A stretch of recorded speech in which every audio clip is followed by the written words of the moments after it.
Estamos en noviembre. Estamos en noviembre. Bienvenidos todos al mundo de Edgardo. Es un placer y un gustazo saludarles de nuevo en este podcast. Y ahora tenemos a una invitada súper especial. Entonces, se llama Diana Ayala. La gran mayoría de mis compañeros la conoce por docencia. Y vamos a saber quién es, cómo es y lo interesante que es esta persona. Así que vamos a tener el gusto de hablar sobre periodismo y muchas cosas más que son realmente interesantes para el compartir y el estar juntos, creciendo poco a poco en la vida y teniendo como motivación y siempre teniendo un objetivo claro, el seguir motivándonos en este camino de la vida. ¿Qué tal, Lick? Un gusto. Gracias, Gerson, por esa bienvenida tan cálida. Pues aquí estamos, ¿verdad? Para lo que gusten saber, ¿verdad? Yo de verdad muy animada y muy complacida también de compartir este espacio contigo y con tus seguidores. Perfecto, un gusto. Lo primero, ¿quién es Diana Ayala? Ay, qué difícil. A ver, Diana Ayala es, creo yo que una de las cosas que me define es una mujer comprometida. Comprometida con todo lo que le presente la vida, es decir, con su familia, con su trabajo, con sus aficiones, con su servicio mismo a la sociedad.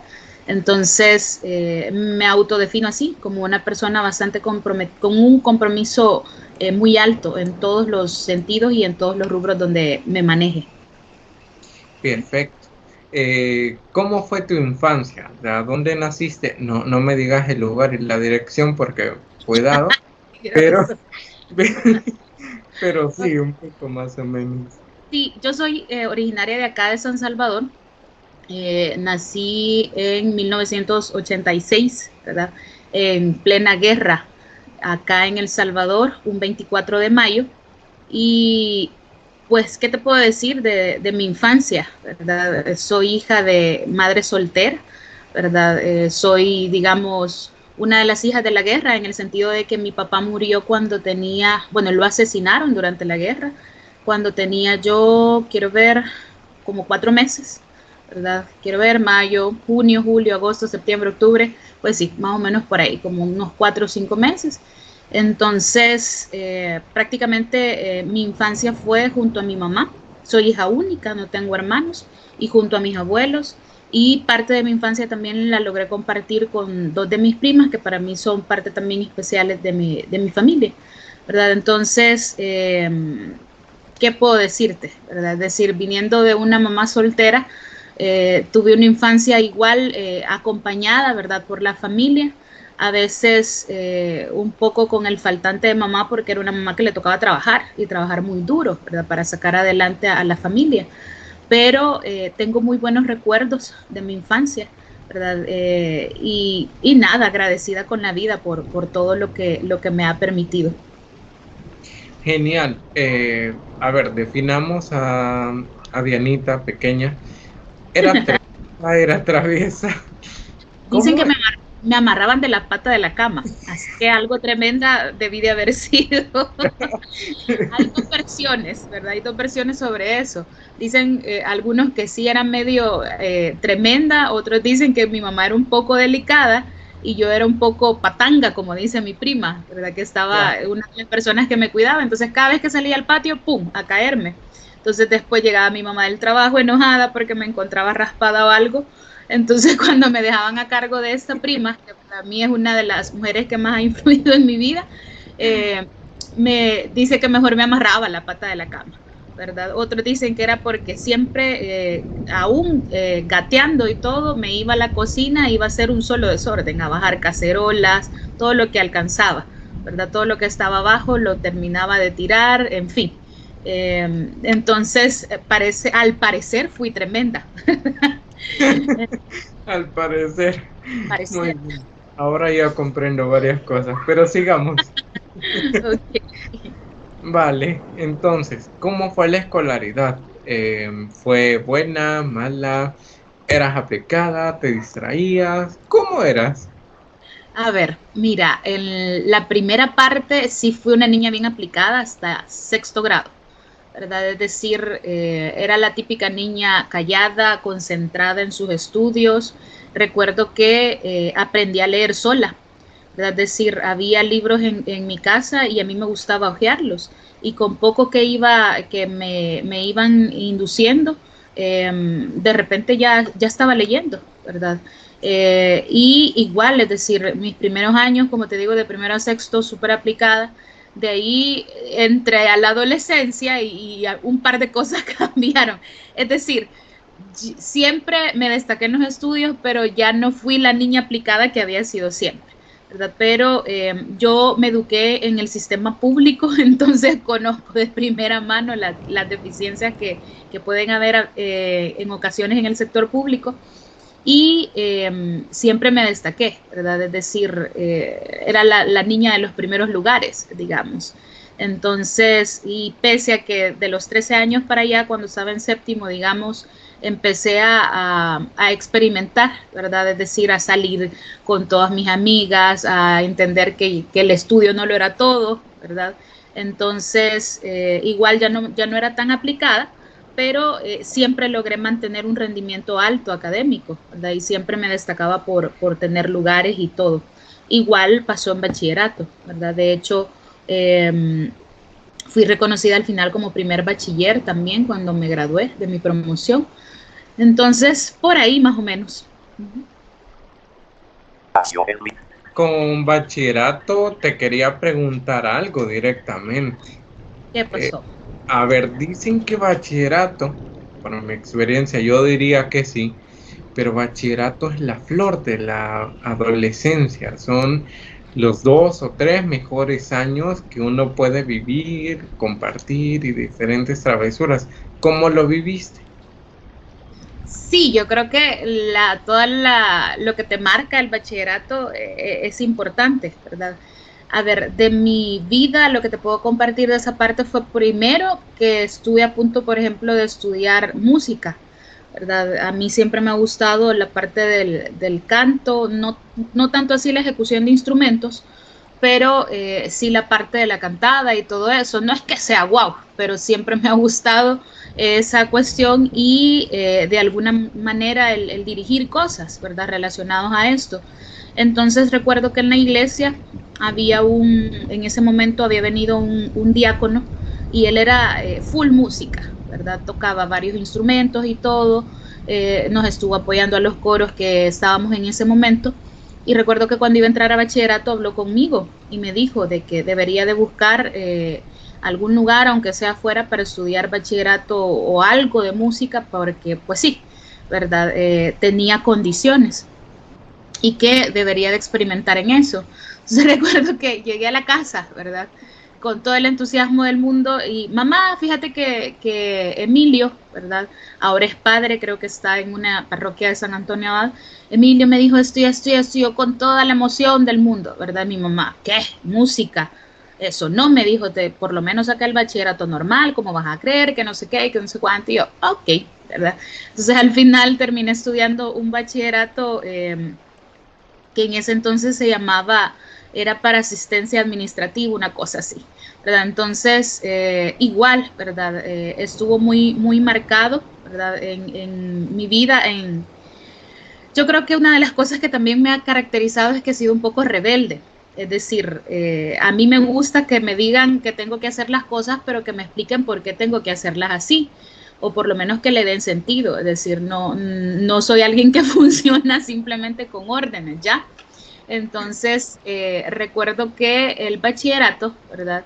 Eh, tuve un par de orientadores ahí una orientadora, ¿verdad? Con la que siempre tuvimos choques, ¿verdad? Porque yo era decir, ella decía algo y yo siempre estaba, pero ¿y por qué? ¿Por qué lo tenemos que hacer así? Si las cosas también se pueden hacer de otra forma, ¿verdad? Entonces siempre iba con esa lucha, pero al final, ¿verdad? Es decir, como te digo, yo creo que al final las cosas que uno hace son las que hablan por uno, ¿verdad? Son las que hablan por uno. Entonces, al final siempre me destaqué, pese a un montón de cosas en bachillerato, siempre fui de la gente, creo yo, como dicen, jalamara, ¿verdad? Entonces, habían cosas que yo decía y la gente me apoyaba, ¿verdad? No era que fuera subversiva ni nada, es decir, las cosas, como te digo, a mí me gusta que me las digan, es decir, que hay que hacer algo, pero que me digan por qué y por qué se tiene que hacer así, de esa forma, o por lo menos que se consulten los procesos.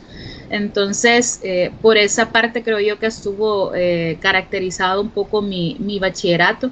Fui parte del consejo de alumnos también, en representación del sector alumnos en el consejo del bachillerato y todo. Entonces, por lo mismo, ¿verdad? Porque siempre andaba ahí de meque o viendo cómo se mejoraban las cosas y cuestiones así. Uh-huh.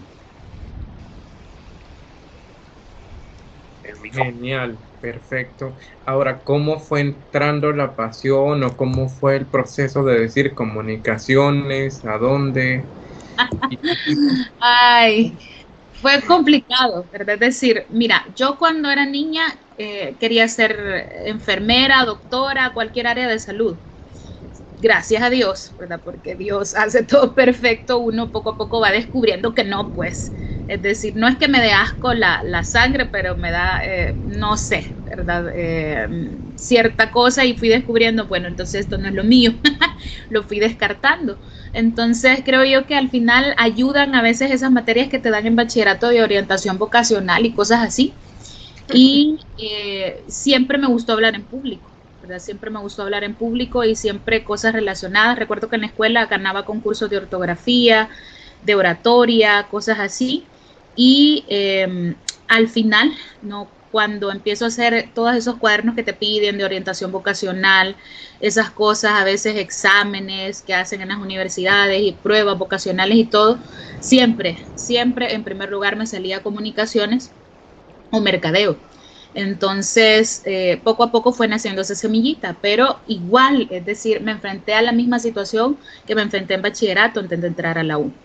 En ese momento yo estaba de voluntaria en una organización donde igual apoyaba cantando en un grupo que había ahí y la maestra de canto que había en ese momento me dijo igual que tenía condiciones y que si yo quería, ella podía ver cómo me conseguía una beca para estudiar dirección coral en Costa Rica.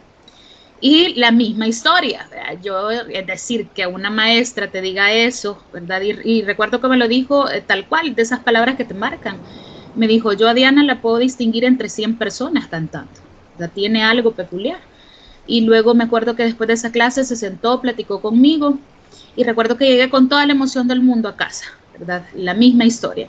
Y yo, mamá, fíjate que esto y esto y esto, que, ¿cómo te pones a creer? De música te vas a morir de hambre, que no sé qué, que no sé cuánto, estás loca, que cómo te vas a ir a Costa Rica, porque la condición era, decir, ella me conseguía la beca, pero yo tenía que ver las cuestiones de los alojamiento y todo eso. Entonces creo que a mí me faltó valentía en ese caso, ¿verdad? A mí me faltó valentía.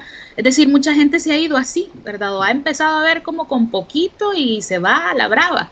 Y ha estudiado y ha logrado lo que ha querido. Entonces yo siento que en ese caso a mí me faltó valentía.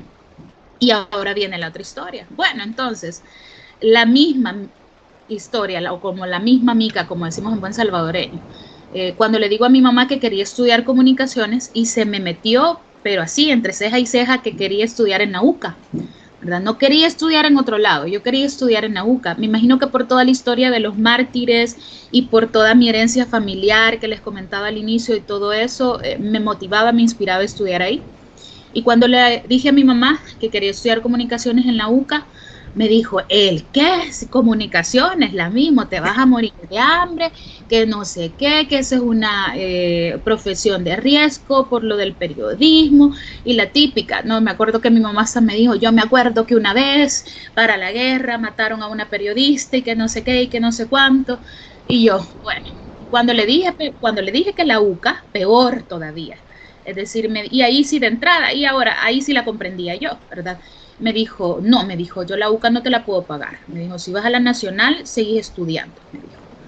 Y entonces, y me dijo, ¿por qué no estudias administración de empresas? Vos siempre fuiste buena para los números y que no sé qué. Y es cierto, así como había destacado en ortografía, también había participado en la escuela en concursos de matemática. En bachillerato me mandaron hasta un curso para gente avanzada en matemáticas también. Pero no era lo mío. Es decir, yo no quería vivir mi vida viendo números ni haciendo análisis financiero ni nada por el estilo. Entonces, ahí dije, bueno, no he podido estudiar música, 2 intentos ya, por lo menos esto sí lo tengo que lograr. Entonces, y le dije a mi mamá, ok, está bien, no me ayude, le dije yo sé que no puedes, ¿verdad? Con la U, entonces voy a trabajar. Y así fue. Y eso sí, todo requiere de sacrificios al final. Yo dejé de estudiar un año, ¿verdad? Entonces yo salgo de bachillerato y dejo de estudiar un año para conseguir trabajo y lograr estabilizarme en ese momento y pagarme la U. Y así fue. ¿Verdad? Yo todo ese año no lo estudié, ¿verdad? Después de bachillerato y fue, digamos, un año para mí complejo, doloroso, porque yo recuerdo que iba en bus, ¿verdad? Es decir, y pasaba enfrente de al menos 2 universidades, y porque trabajaba en Santa Tecla, y Vale. recuerdo que para mí era doloroso, es decir, ¿para qué te voy a mentir? Yo veía cuando pasaba en el bus a la gente saliendo de la U bien tranquila y todo, ay, a mí me quemaba, es decir, me quemaba el alma, me partía el corazón. A veces me encontraba con compañeros de bachillerato y ellos que sí habían seguido estudiando. ¿Y vos cómo vas? Es decir, la niña aquella prodigio que había sido primer bachiller y no había seguido estudiando. Entonces era complejo todo ese tema también para mí. Pero al final, yo creo que, como te dije al inicio, es decir, Dios siempre hace perfectas las cosas o tiene planes especiales para cada uno. Y al final de ese año yo aprendí un montón, ¿verdad? Aprendí un montón. Era mi primera experiencia laboral. Y es decir, aquella niña que toda la vida le habían dado todo, la típica hija única, ahora se enfrentaba a la vida sola y se enfrentaba a la vida sola por sus sueños, ¿verdad? Entonces, y fue así, cabal un año después, yo logro meterme a la UCA, ¿verdad?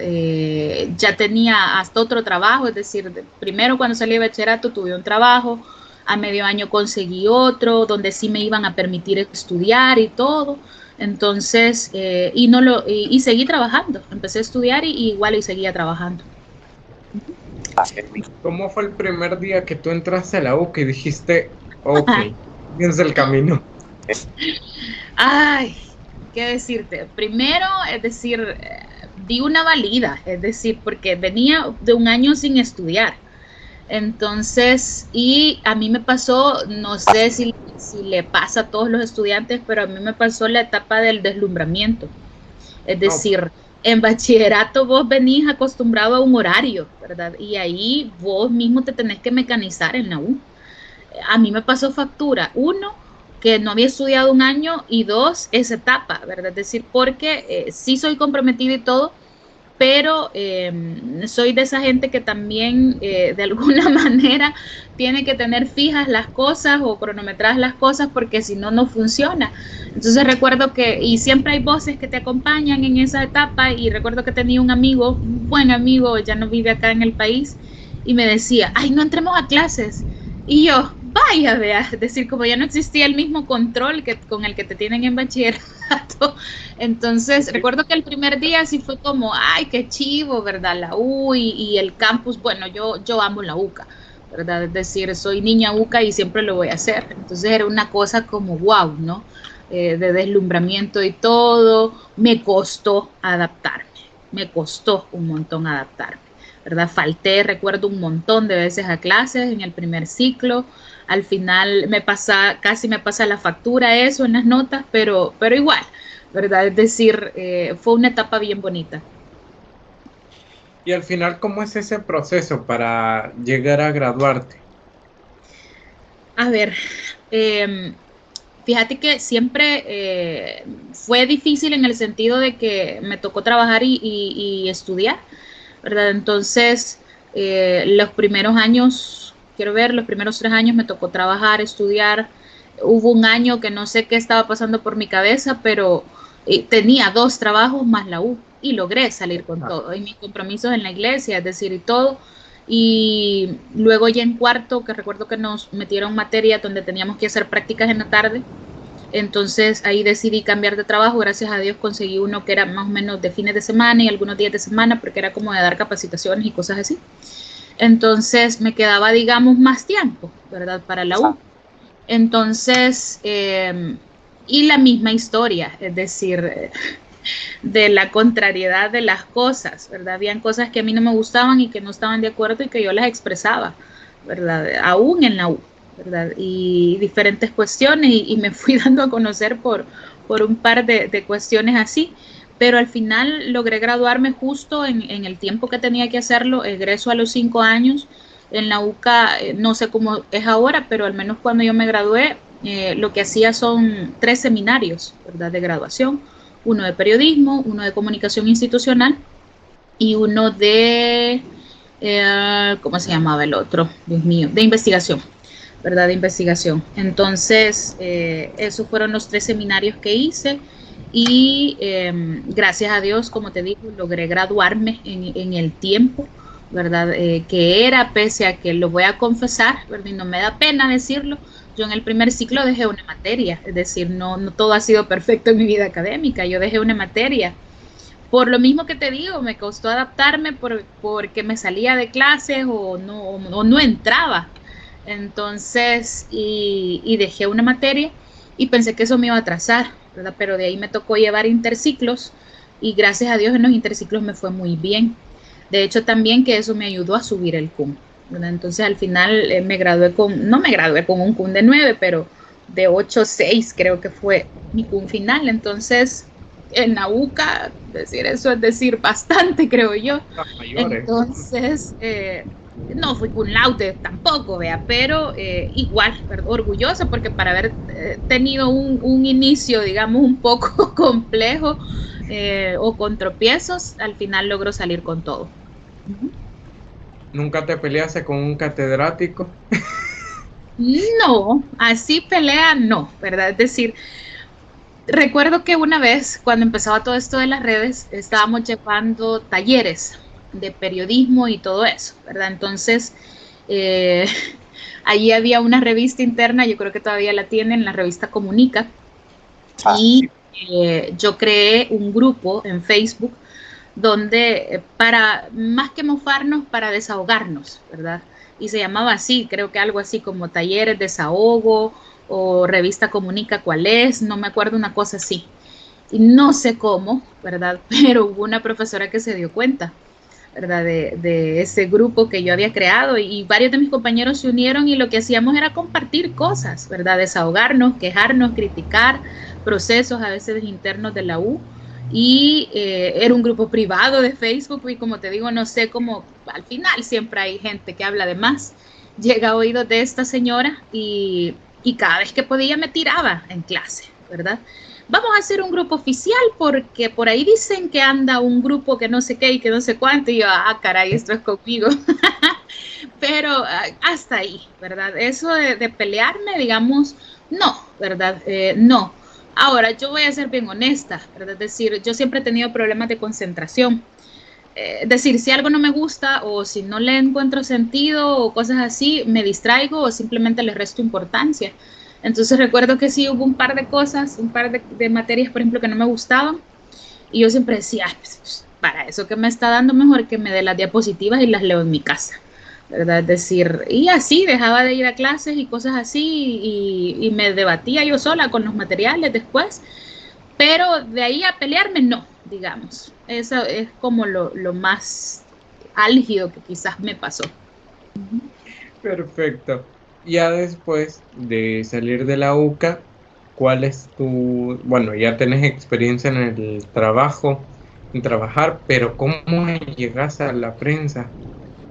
Fíjate que parte de esos talleres, el último paso de los talleres era que te mandaban de la U a hacer una pasantía. Entonces los profesores, la encargada de los talleres, escogía. No sé, honestamente nunca nos explicaron bajo qué criterios escogían a la gente, pero mandaban a la prensa gráfica, mandaban al Colatino, al diario El Mundo, a TCS y no me recuerdo qué medio digital. Creo que al Faro, no recuerdo. La cosa es que yo recuerdo que andaba trabajando en lo de las capacitaciones y el día que dieron las asignaciones, ¿verdad? Que ya le dijeron, convocaron para decir usted va a ir a tal lado, usted a tal lado, a tal lado, y te decían de una vez hasta la sección a la que ibas a ir. Entonces, recuerdo que yo andaba ese día por San Miguel, creo. Y entonces cuando pude ponerme en contacto con mis mejores amigos, con mi equipo de trabajo, que eran dos muchachos, ¿verdad? Rodrigo y José, entonces les digo, hey, bichos, ¿a dónde me tocó ir? Entonces, te toca el LPG. Y yo, ¿el qué? Yo no quería ir a la prensa gráfica. Dice, ¿para qué les voy a mentir? Me quedaba lejos. Y no, pues, no estaba, yo quería ir a Diario El Mundo porque ya conocía a alguien que estaba ahí y me habían hablado otros, gente que había pasado por ahí, cosas buenas. Entonces, y yo, ¿y qué voy a ir a hacer a LPG? ¿Y a qué sección me mandan? Y que no sé qué. Entonces me mandaban a la sección social. Entonces hice un mes de pasantía todo junio, ¿verdad? Ahí. El editor, me recuerdo en ese momento, me dijo de que había hecho un buen trabajo y todo, y que tenía muy buenas condiciones y que ojalá que más adelante se diera alguna oportunidad para que me llamaran o algo. Y así fue, ¿verdad? En esos días, una de las periodistas de esa sección fue a hacer el curso Iberis a España, fue seleccionada, hizo todo el proceso, el papeleo y se iba a ir como por, no recuerdo si fueron 6 o 8 meses. Entonces necesitaban contratar a alguien en ese periodo, ¿verdad? Para hacer el interinato. Y para mí fue sorpresa porque me llamaron a mí. Entonces volví, ¿verdad? A LPG, ahora ya digamos ganando, ¿verdad? Y yo estaba en ese momento en los seminarios de graduación ya, ¿verdad? Ya estaba en los seminarios de graduación, ya había egresado y todo, y me tocó llevar las dos cosas a la par. Igual fue, creo que ha sido de la U quizás la parte más estresante, ¿verdad? Más estresante por todo lo que tenía que llevar, es decir, ya ejerciendo y llevando los seminarios de graduación a la par. Nosotros hacíamos la burla, decíamos, uy, aquí no hacemos tesis, pero cada seminario, cada trabajo con el que tenés que entregar en el seminario es como que hicieras 3 tesis. Entonces, llevar todo eso a la par fue complejo, ¿verdad? Fue complejo, la verdad. Pero logramos salir, gracias a Dios, con todo. A ver, pero ¿cuál fue tu mejor experiencia en LP? En LPG, mira, Ujú. para mí, lo que le agradezco a LPG primero fue la oportunidad, ¿verdad? Es decir, habiendo tanto periodista experimentado, por ejemplo, y que me escojan primero para ese interinato y ya luego después me quedé en una plaza, ¿verdad? Fija. Eh, ¿Qué había aportado yo al LPG? Un mes nada más, es decir, así como que vasta experiencia no tenía. Y primero agradecida por eso, porque me abren las puertas aún sin tener mayor experiencia, ¿verdad? Confiaron en mi persona y de las cosas, es decir, para mí fue mi escuela. Yo ahí aprendí muchas cosas del periodismo. De las mejores cosas que me pasaron quizás fue las coberturas que hice fuera, ¿verdad? Las coberturas que hice fuera del país. Y que igual, es decir, me dieron la confianza, ¿verdad? Para hacerlas. Incluso la última que hice para ellos, yo ya no trabajaba para ellos, ¿verdad? Yo ya no trabajaba para ellos, ya estaba trabajando en otro lado y yo iba a hacer algo a la cuestión esta, la Jornada Mundial de la Juventud, a Cracovia, a participar, ¿verdad? Es decir, a mí me ha gustado toda la vida ese rollo. Entonces, cuando se dan cuenta de ahí que yo iba a este lugar, me contactaron para ver si yo podía enviarles material, podía serles corresponsal. Y así fue, ¿verdad? Entonces yo creo que les agradezco esa parte de la confianza y esa fue de las mejores cosas, ¿verdad? En 3 momentos me tocó ser corresponsal fuera para la prensa gráfica, en Madrid, en Brasil y en Cracovia, ¿verdad? Entonces, sumamente agradecida, es decir, y fue una experiencia enorme, ¿verdad? Es decir, todo el periodismo en sí es una escuela, es decir, nunca dejas de aprender, nunca dejas de aprender en el periodismo. Entonces, es uno de mis amores, yo nunca me voy a cansar de decirlo, ¿verdad? Es uno de mis amores y no sé si la vida me va a volver a llevar por ese camino, pero a ver, ¿verdad? Aquí estamos listos para lo que se venga. Eso mismo te iba a preguntar si volverías, pero ya me la contestaste. Ay, sí, depende, depende. No sé, lo que pasa es que así como el periodismo bonito y todo, también es un oficio, una carrera sacrificada, ¿verdad? Es decir, que requiere de dar mucho, si querés hacer las cosas bien, ¿verdad? Si querés hacer las cosas bien, porque en todo, en periodismo y en otra carrera, si querés ser mediocre, pues igual también es de esa vía, ¿verdad? Pero al menos yo no me caracterizo por eso. Y hoy como he entrado a una nueva etapa también personal, no sé, ¿verdad? Probablemente dentro de un par de días todo mi panorama cambie, definitivamente. Mi panorama cambia, así que no sabría responderte. A ver, fuiste a Madrid. Sí, ¿Te tocó ir a hacer, perdón por la pregunta, pero qué cobertura fuiste a hacer al Madrid? siempre la Jornada Mundial de la Juventud, Ah, qué genial. en 2011. Entonces, fue una experiencia bonita, es decir, todo coincidió al final y como te digo, yo siempre he creído en los planes de Dios. Yo terminaba justo el interinato y casi que un día después tenía que subirme al avión. Wow. Entonces, y yo había hecho, es decir, todo el proceso para asistir por primera vez a la jornada con un grupo de amigos, de iglesia y todo, y ese fue mi regalo para mí de graduación, ¿verdad? Porque ese año me gradué. Y recuerdo que yo le comenté a mi jefe, fíjese que esto, y me dijo, ¿y por qué no cubrí algo, que no sé qué? Y ya él hizo las gestiones y todo, y total, que no solo iba como peregrina de la Jornada Mundial de la Juventud, sino que iba como corresponsal, ¿verdad? De un medio de acá de El Salvador. Hicimos todo el proceso de identificación, de prensa y todo para obtener las credenciales. Y así fue, ¿verdad? Es decir, para mí fue una experiencia al doble, ¿verdad? Es decir, era mi primera vez como joven católica en una jornada mundial de la juventud y era mi primera vez también ejerciendo el periodismo fuera de El Salvador. Entonces fue, decir, toda una aventura. De las cosas que recuerdo fue cuando me tocó precisamente ir a recoger mi credencial de prensa. El centro de prensa de la JMJ lo habían puesto justo en un edificio enfrente del Bernabéu. Y yo toda la vida enamorada del Real Madrid, ¿ve? Entonces, y recuerdo que hicimos con otro compañero me acompañó, ¿verdad? En ese viaje, pero no íbamos a ir todo el grupo a recoger mi credencial de prensa.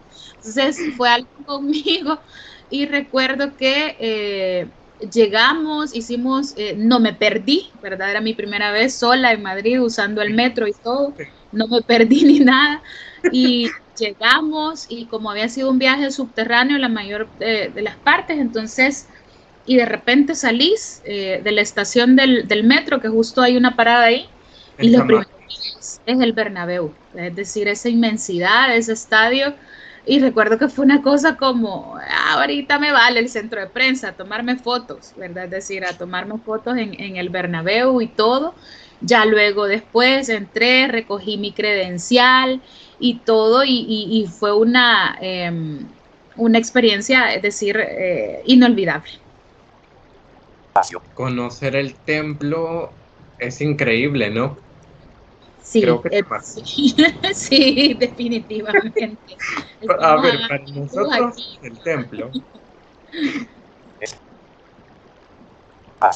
Wow, o sea que tú fuiste a Madrid, Brasil y Cracovia las 3 jornadas mundiales Sí, seguidas, me imagino. sí, a las Eh, 3 jornadas. ¿Apostarías a ir a Portugal? No creo. Ay, fíjate que quien es ahora, es decir, mi esposo, con él compartimos, gracias a Dios, en Cracovia y a veces bromeamos, ¿no? De que si vamos a ir a Portugal, pero como vamos a ser papás muy pronto, entonces, y yo le digo, ¿cómo vamos a irnos a meter a Portugal con una criatura? Aunque ya va a estar, es decir, un poquito, ¿cuándo es lo de Portugal? Eh, 2023, ¿verdad? 23. Sí, ya va a tener 2 años el niño, pero igual no sé, no me arriesgaría a ir con un bebé, aunque hasta bromeamos y decimos así como se ve a veces en las jornadas, que le suben el bebé al papa y el papa se Ajá. detiene a besarlo, algo, pero no sé, pero igual no sabemos, ¿verdad? No sabemos por dónde nos va a llevar la vida, es decir, si se me presentan las condiciones y todo, yo me voy, esas son experiencias que te marcan definitivamente. Es decir, yo jamás en la vida me imaginé primero subir en un avión. Es decir, yo creo que todos desde chiquitos vemos, dibujamos, nos Ya. dicen, ahí en el avión y lo ves y todo, y es como, oh, wow, y todo. Pero la vida está llena de oportunidades, ¿verdad? Y uno tiene que estar abierto a buscarlas y todo. Entonces, si se me presenta la oportunidad, yo creo que a lo mejor sí podría considerarlo.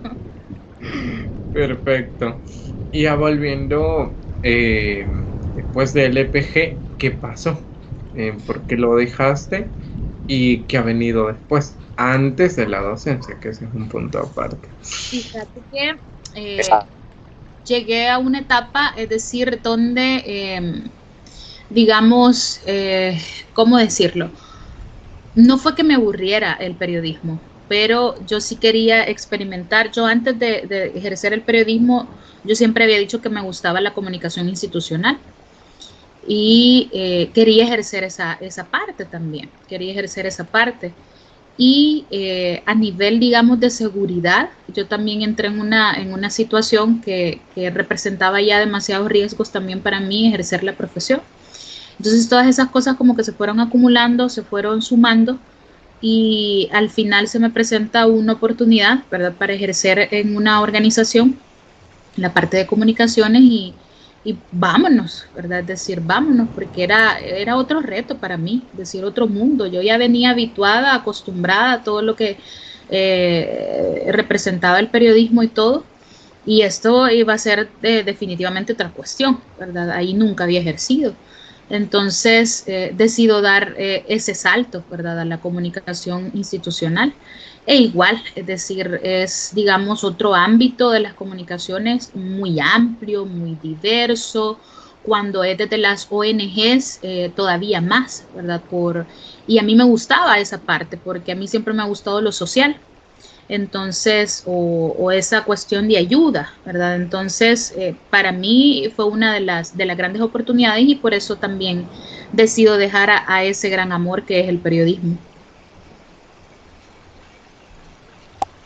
¿Hay algo, me imagino, que pudiste aprender y que pudiste aplicar en la comunicación ya corporativa?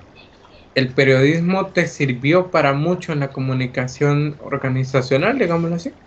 Claro, claro que sí. Primero, te sirve, es decir, la parte del manejo de los medios, ¿verdad? Porque vos sabés qué le interesa a los medios y cómo puedes venderles la convocatoria o para que te lleguen a cubrir tus eventos ya a nivel institucional.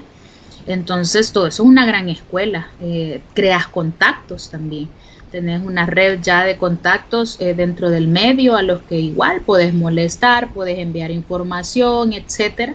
Entonces, sí me sirvió un montón, ¿verdad? De hecho, y así hacen muchos, ¿no? Primero ejercen periodismo y ya luego se pasan a lo institucional o a otras áreas de las comunicaciones.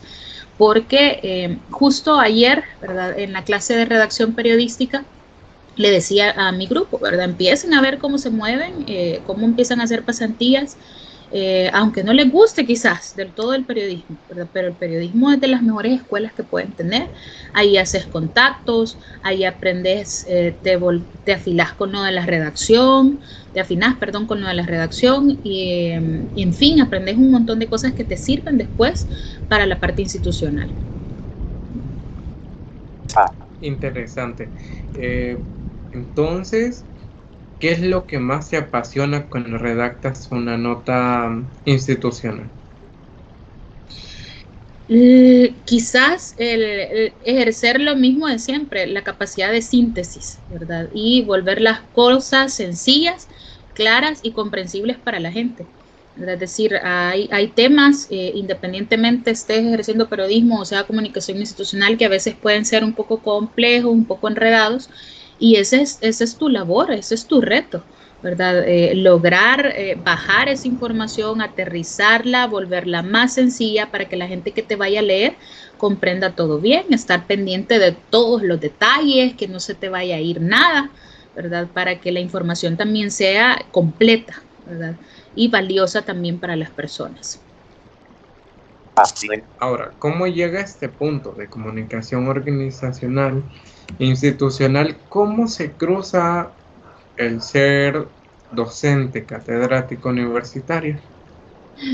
Fíjate que yo, bueno, con el licenciado Patricio, ¿verdad? Navas, que es el coordinador de la carrera de comunicaciones de la Universidad Pedagógica, que es donde ejerzo la docencia, siempre fuimos buenos amigos, ¿verdad? Nos conocíamos desde hace mucho.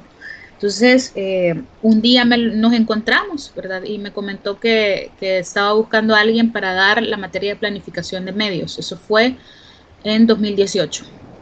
Y me preguntó que si me gustaría a mí, que si yo quería aplicar.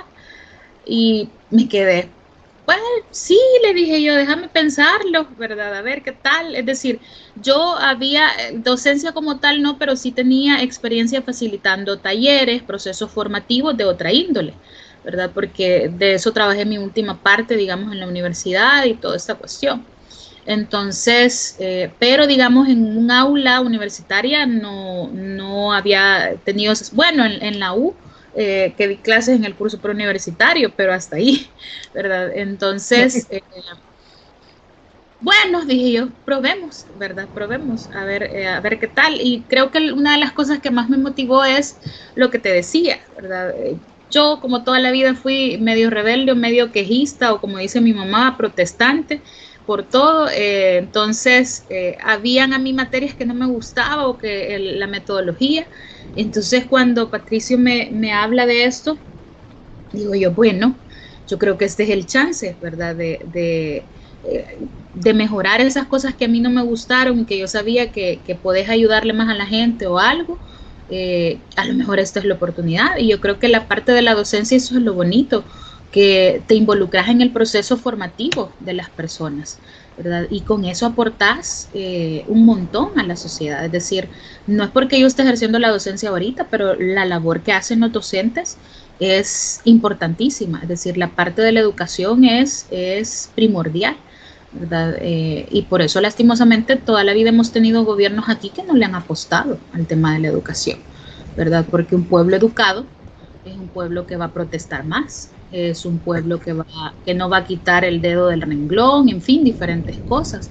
Entonces creo yo que la educación es una de las cosas más enriquecedoras y yo agradecida con la vida, con Patricio, por la oportunidad, ¿verdad? Y aquí estoy desde el 2018 también ejerciendo la docencia. Ahora me imagino que cuando Patricio te propone redacción periodística, ¿cómo fue? Ni ¿Estabas siquiera, contenta? ni ¿No siquiera sabías? ni siquiera me lo propuso, yo se la pedí, es decir, yo andaba detrás. Yo vi en el pensum que decía redacción periodística y casi que me le tiro encima, es decir, y yo, mira, ¿y cuándo me vas a dar redacción periodística? ¿Verdad? Aquí estoy, Patricio, yo puedo dar redacción periodística. Y recuerdo que justo ese año la di por primera vez, redacción periodística, en 2018, en el ciclo 2. Y yo fascinada, es decir, fascinada de la vida y todavía más porque me tocó un grupo chiquito y entonces con los grupos chiquitos ese tipo de materias los puedes trabajar mejor, ¿verdad? Entonces, yo contentísima. De ahí en 2019 recuerdo que ya no la di, ¿verdad? Sino que me pidieron dar otra materia ese ciclo y casi que se me rompía el corazón ahí, ¿verdad? Pero en 2020 me la vuelven a dar esa materia y hoy este año que la estoy dando de nuevo. Entonces, es una experiencia bonita, ¿verdad? Es una experiencia bonita. Igual descubrí tu pasión dando redacción periodística. Es que Sí, es increíble. ¿Por qué te enamoraste de periodismo? ¿Cómo lo puedo quizás, transmitir? no sé, quizás porque fue mi primera experiencia en el mundo laboral o en el mundo profesional. Es decir, quizás eso es lo que me marcó, ¿verdad? Y a lo mejor sea por eso, ¿verdad? Que vivo enamorada de esas cosas y también porque me gusta la parte de la redacción, llámese periodística, llámese redacción institución para comunicación organizacional o publicitaria. Entonces creo que por ahí va el asunto, ¿verdad? Yo creo en el poder de la escritura y de las palabras en general. Entonces creo que un poquito por ahí viene el asunto. Interesante. Y yo tengo una pregunta, ¿cómo organizas para dar tantas, digamos, tantas materias, tantos turnos, siempre con ese mismo ánimo? ¿Qué pretendes lograr en el alumno que esté en tus clases? ¿Qué pretendo lograr en el alumno? Que se enamoren y que se vuelvan aplicados o de verdad que por lo menos algo de lo que yo pueda decirles en clase les sea alguna chispa que les genere para ir a buscar más cosas o para emprender nuevos caminos o nuevos retos en su profesión, ¿verdad? Y sobre todo que sean buenos profesionales, ¿verdad? Que sean buenos profesionales. ¿Cómo me organizo? Ay, no sé. Duermo poco, creo yo, para salir con todo.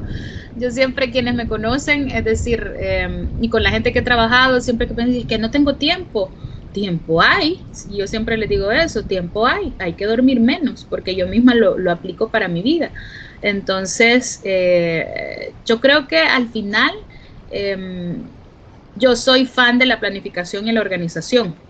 Entonces creo que si vos te logras aplicar, organizar bien y planificar todo, salís con todas las cosas que tengas que hacer, ¿verdad? Como te digo, dentro de poco me voy a enfrentar a una nueva etapa personal, no sé, probablemente ahí cambien las cosas, ¿verdad? Probablemente ahí cambien las cosas, tenga que dejar un par de cuestiones, no lo sé todavía, pero a ver, ¿verdad? Va a ser, digamos, todo un reto.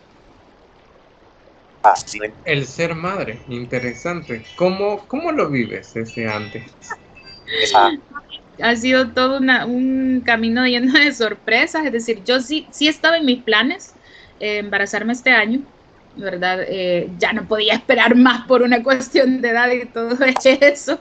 Entonces, es decir, tengo 35 años y todo, entonces, pero como te digo, fue al final sorpresivo, es decir, yo me embaracé, todo ha ido, como todo en mi vida, es acelerado y medio atropellado. Yo me caso en diciembre de 2020 y en febrero salí embarazada, ¿verdad? Entonces, ni yo me lo esperaba ni nada, pero ha sido una etapa bien bonita, bien maravillosa. Creo que va a ser de muchos retos, ¿verdad? Donde aquello que quizás yo he aconsejado toda la vida en las aulas a otra gente con la que he trabajado, voy a tenerlo que aplicar con alguien que es mío, es decir, o que yo he cargado, que llevo cargando ahorita en mi seno, y va a ser un proceso bonito, ¿verdad? El ser parte, digamos, de ese proceso de crecimiento, de desarrollo de esa personita.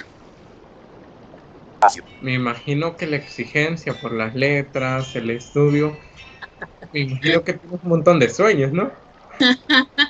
Sí, es decir, justo me decía alguien esta semana, cuando me enteré que estaba embarazada, yo dije, ese niño va a ser perfecto en la ortografía y con la letra. Y yo, bueno, a ver, ¿verdad? Mi esposo, como también le gusta la música, dice, va a ser violinista, que lo vamos a poner a no sé qué, porque va a ser niño. Y yo, no, ¿verdad? No, es decir, yo si algo tengo claro y si algo me ha enseñado la vida es al final que él sea lo que él quiera ser, ¿verdad? Que él sea lo que quiera hacer.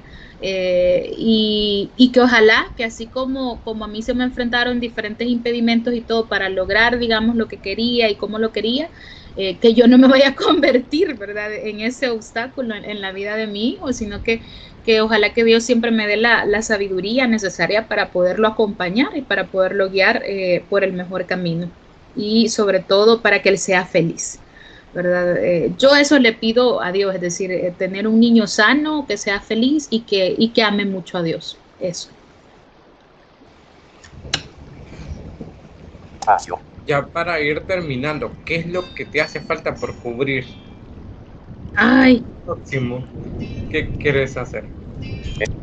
me gustaría tener mi propio negocio, ¿verdad? Siempre en el mundo de las comunicaciones, la publicidad y todo esto. Es decir, he hecho un par de cosas, digamos, no como un negocio formal, sino que consultorías y cosas así, ¿verdad?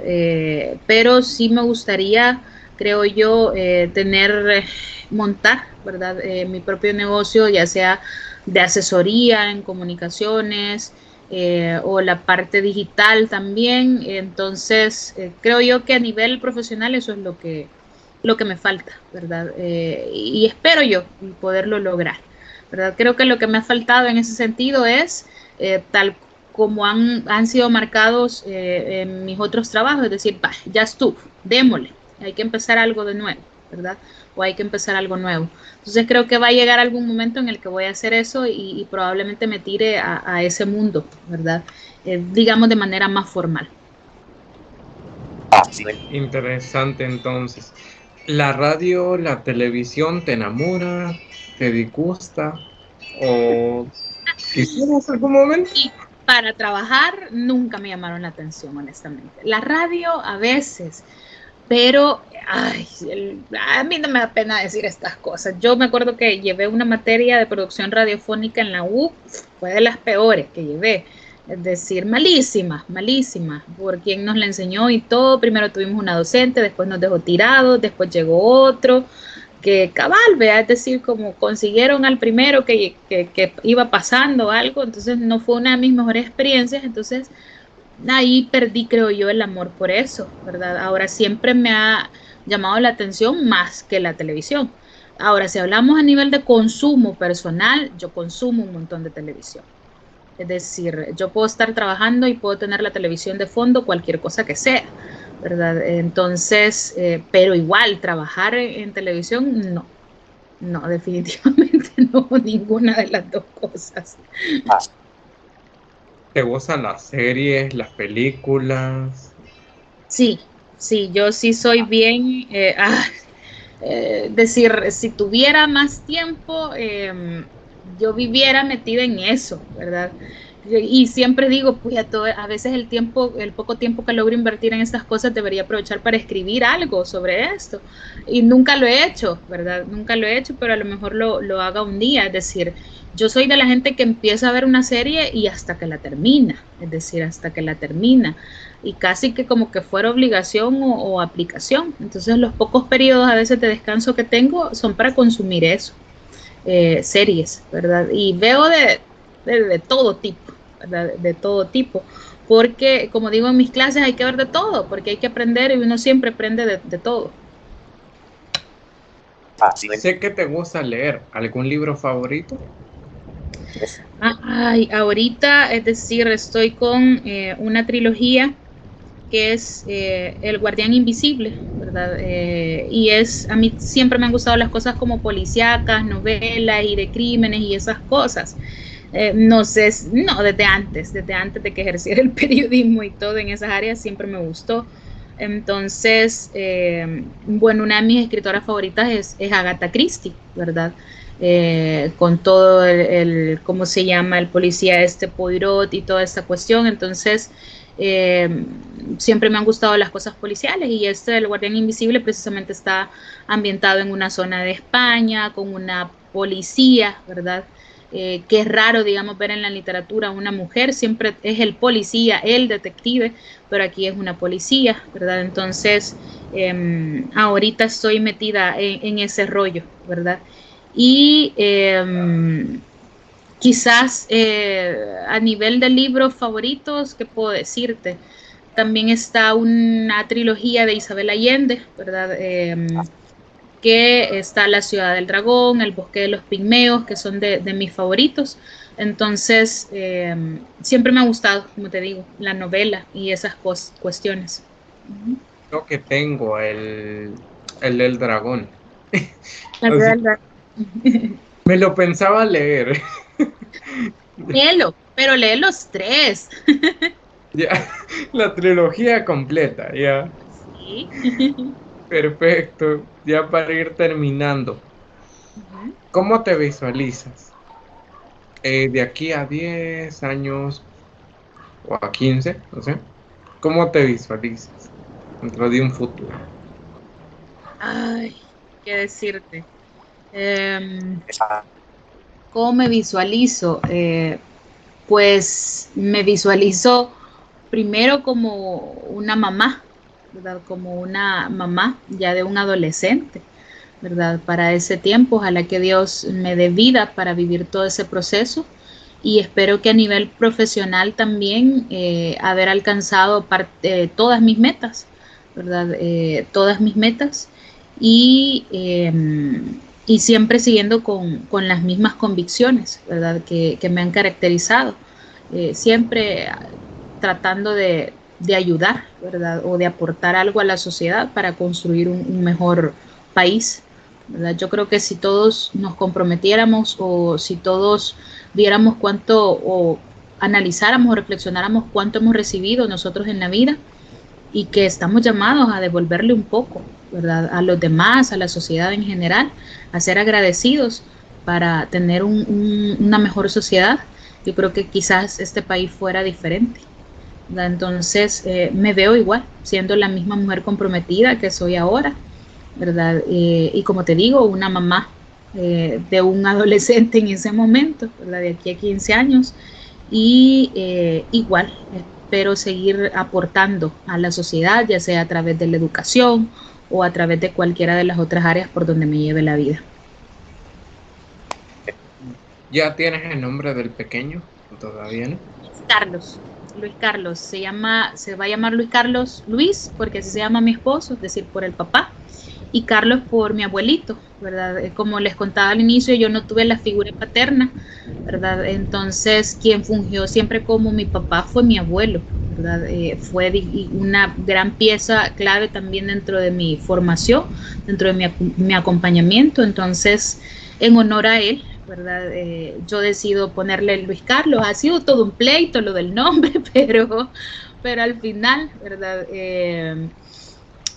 Porque mi esposo, es decir, no estaba muy convencido, en fin, pero al final lo convenció lo que dijo mi suegro precisamente, y le dijo con estas palabras textuales, bueno, le dijo, la que pare tiene derecho a ponerle el nombre, dijo a la criatura, y asunto arreglado, y ahí murió la discusión, ¿verdad? Así que Luis Carlos va a ser el nombre del bebé, es el nombre del bebé. Genial, perfecto. Entonces, solo voy a hacer una pequeña crónica con respecto ya para despedirte, porque sí que tu tiempo es muy limitado. Entonces, solo voy a terminar con una pequeña crónica. Ok. Ella es Diana, siempre tremenda, traviesa. Siempre le gustó que la amarraran a la pata de la cama por cualquier accidente, porque si no era muy peligroso. Descubrió su vocación, descubrió su rebeldía y descubrió una pasión por no dejarse vencer por los sueños, el siempre buscar lo que ella quería, a pesar de que se encontró dos barreras que le bloquearon sus sueños de ser músico total o cantante, pero ella siempre cuando descubrió el amor por la comunicación, no dudó nunca en enfrentarse a este amor tan convincente, tan impetuoso como el mar en sus tiempos más fuertes. Después descubrió a su primer amor, que fue el periodismo, quien lo ejerció, y se cuentan muchas cosas de ella, por cómo lo ejerció, por cómo lo trabajó y su pasión a la hora de difundirlo. Se divorció para amar a un chico al que ahora es su acompañante, es su esposo, es su amor, comparten la fe y el amor por Dios y en el cual siempre deja que guíe su camino. Siempre se demuestra como alguien rebelde, pero siempre por un objetivo, ser feliz, servir y ahora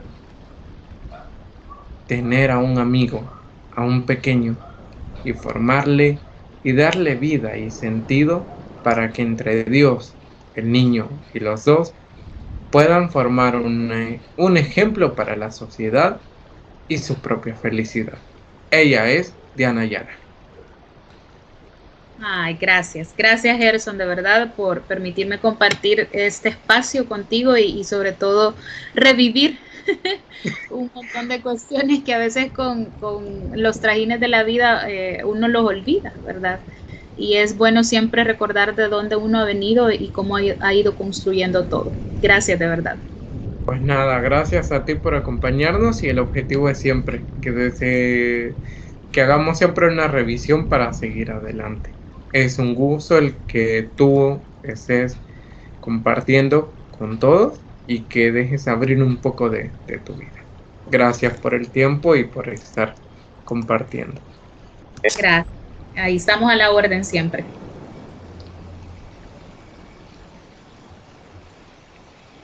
Bien, Gerson, te dejo entonces porque voy a la clase.